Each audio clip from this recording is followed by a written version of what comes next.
13 जनवरी को मेरा बायो था और कल रात को 8:40 पे मुझे वीज़ा रिसीव हो चुका था। ऑस्ट्रेलिया का ऑप्शन भी था, पर वही बात आ जाती है कि वहाँ पे मास्टर्स 2 साल का था। यूके के लिए सबसे जो पहले मेरी इनिशियल कॉस्ट आई है वो 9,000 पाउंड्स आई है। मेरा प्रोसेस जो स्टार्ट हुआ है वो नवंबर के एंड में स्टार्ट हुआ था, पर बीच में थोड़ी सी मेरी गलती थी। मेरी जो बैंक स्टेटमेंट थी वो लेट मैंने स्टार्ट की थी।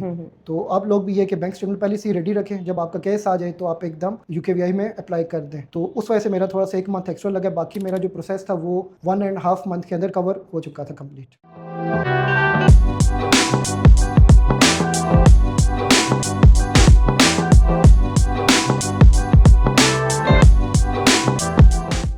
अस्सलाम वालेकुम। आज मैं आपके साथ यूके की एक और सक्सेस स्टोरी शेयर करने जा रही हूँ। हमारे यूके का वीज़ा लगा है। हमारे स्टूडेंट हैं अदनान अनवर, इनका अल्स्टर यूनिवर्सिटी का मैनचेस्टर कैंपस का जो है वो वीज़ा लगा है। ये स्टूडेंट हमारे जो इस्लामाबाद से हैं, इन्होंने जो है वो ऑनलाइन सर्विसेज ली हैं, तो इनका एक्सपीरियंस आपके साथ शेयर करते हैं। सबसे पहले अदनान, आपको बहुत ज़्यादा मुबारक हो, का वीज़ा लगा है माशाल्लाह। अदनान, आप जो है वो अपने बारे में बताएं हमारी देखने वालों को कि आपकी क्या प्रोफाइल है, अपना इंट्रोडक्शन करवाएं। सबसे पहले तो अस्सलाम वालेकुम, मेरा नाम अदनान अनवर है और मैं इस्लामाबाद से आया हूँ स्पेशल यहाँ पे। और मेरा जो बीएस था वो सॉफ्टवेयर इंजीनियरिंग में था, capital university of science and technology. और उसके तकरीबन 1.5 साल मैंने अपना फील्ड में एक्सपीरियंस किया है। और फिर मेरा इरादा हुआ कि कहीं बाहर मास्टर्स के लिए अप्लाई करें, तो यूट्यूब वगैरह और सर्च इंजन से मैंने काफ़ी डेटा कलेक्ट किया और फिर मैंने डॉक्टर आमिर को अप्रोच किया थ्रू व्हाट्सएप और फिर उनसे मैंने अपना प्रोसेस आगे यूके के लिए कैरी किया। और अभी माशाल्लाह से मेरा वीज़ा लग चुका है। मैनचेस्टर कैंपस है, यूनिवर्सिटी अल्स्टर यूनिवर्सिटी है। और मैंने जो मेरे डॉक्यूमेंट्स उसमें अटैच थे, एक तो मेरे पास आइल्स का टेस्ट था,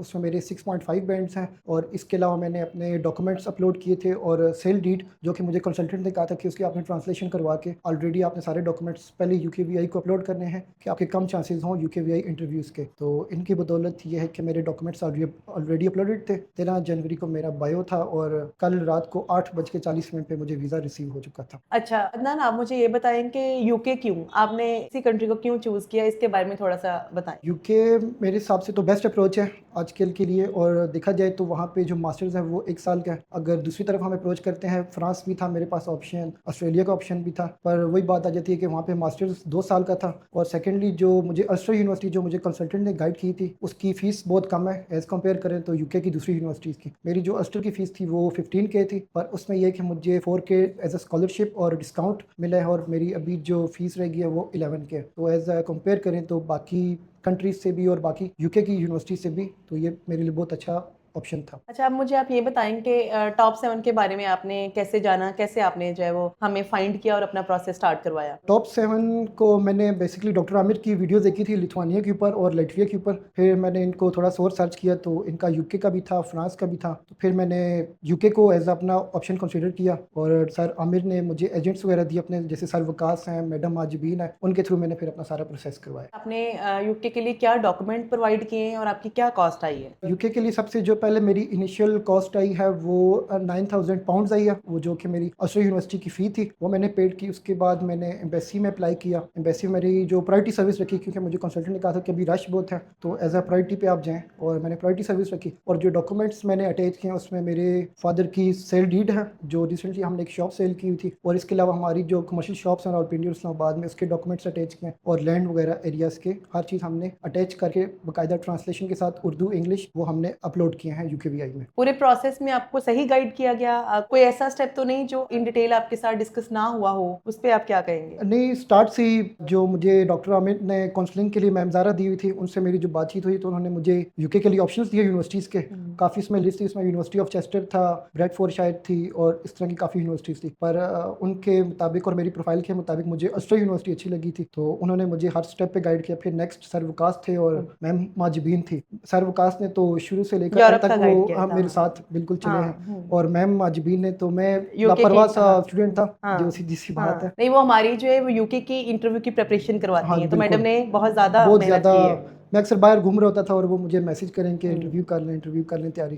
तो उन दोनों सब की बदौलत थी और मेहनत उनकी रंग ले आई है। और माशाल्लाह, शुक्र टीम है वर्क का नतीजा है, सही जी, कह टीम रहे वर्क हैं। हम नतीजा। दूसरा मुझे ये बताएं कि आपका जो प्रोसेस है वो कितना लॉन्ग ड्यूरेशन है, कितना देर चला है, कितना मेरा टाइम। प्रोसेस जो स्टार्ट हुआ है वो नवंबर के एंड में स्टार्ट हुआ था, पर बीच में थोड़ी सी मेरी गलती थी। मेरी जो बैंक स्टेटमेंट थी वो लेट मैंने स्टार्ट की थी। तो आप लोग भी ये कि बैंक स्टेटमेंट पहले से ही रेडी रखें, जब आपका केस आ जाए तो आप एकदम यूकेवीआई में अप्लाई कर दें। तो उस वजह से मेरा थोड़ा सा 1 मंथ एक्स्ट्रा लगा, बाकी मेरा जो प्रोसेस था वो 1.5 मंथ के अंदर कवर हो चुका था कंप्लीट। ठीक है। तो अदनान, आप जो है वो दूसरे स्टूडेंट्स को जो अभी जाना चाह रहे हैं, जो भी प्लान कर रहे हैं, तो आप उनको क्या कहना चाहेंगे, क्या मशवरा देंगे? मैं तो यही कहूँगा कि आप बेशक इस्लामाबाद से हैं या पाकिस्तान की किसी भी जगह से हैं आप, तो इनसे कांटेक्ट करें ऑनलाइन। डॉक्यूमेंट्स आपने सब स्कैन करके भिजवाने हैं और आपकी ये हर मदद करेंगे, आपको यूनिवर्सिटीज़ बताएंगे, उसमें डिस्काउंट्स बताएंगे और अच्छी वीज़ा रेशो वाली यूनिवर्सिटीज़ आपको चूज़ करवाएंगे कि जो आपके केस विड्रा ना कर रहे हों या कोई बाद में डॉक्यूमेंट में एलिगेशंस वगैरह या कुछ इस तरह का कोई भी इशू इनके बिहाफ से नहीं आएगा। डॉक्यूमेंट्स आपके अच्छे अप्रूव होंगे और सिक्योर होंगे। बेसिकली मेरा तो पेमेंट भी का इशू बना था IHS की, पर सर आमिर की बदौलत वो भी मेरा इशू रिजॉल्व हो गया, माशाल्लाह। क्योंकि उस चीज़ में मैं 1-2 दिन उलझा रहा हूँ बैंक के चक्कर आगे पीछे। पर सर आमिर से जब कॉन्टैक्ट की, सर वकास ने मुझे बताया, तो उन्होंने मेरा वो भी इशू हल गुड। कर दिया। तो आप ये कह रहे हैं कि ऑनलाइन सर्विसेज जो है वो हमारी उतनी स्मूथ हैं जितनी आप फिजिकल आके जो है वो हाँ जी, डिटेल्स लेते हैं। बिल्कुल ऐसे। मैं फिजिकल पूरे प्रोसेस में एक दफ़ा भी नहीं आया, सिर्फ आज आया आज हूँ, आए वो हैं। भी अपना वीज़ा अप्लाई करने और इन सब से टीम से मिलने और इनको मिठाई वगैरह भी देने के लिए। तो ये है थैंक यू कि सो मच। अच्छा, अब आप मुझे ये बताइए अदनान, अपनी जो है वो ड्रीम डेस्टिनेशन पे पहुंचने के बाद आपके क्या गोल्स हैं, फ्यूचर क्या प्लान्स हैं? फ्यूचर गोल्स अभी तो यही है कि मैनचेस्टर पहुंचना है और अपना मास्टर कंप्लीट करना है, कंप्यूटर साइंस में है जो मेरी फील्ड से रिलेटेड है, और होपफुली उसी को ही आगे मैंने लेके चलना है फील्ड को ही, क्योंकि मेरे पास 1.5 ईयर का एक्सपीरियंस भी है ऑलरेडी, और ग्रेट। उसी को ही इंटरनेशनल एक्सपोजर से आगे और अचीव करना है अपने गोल्स को। Good, thank you so thank much. You.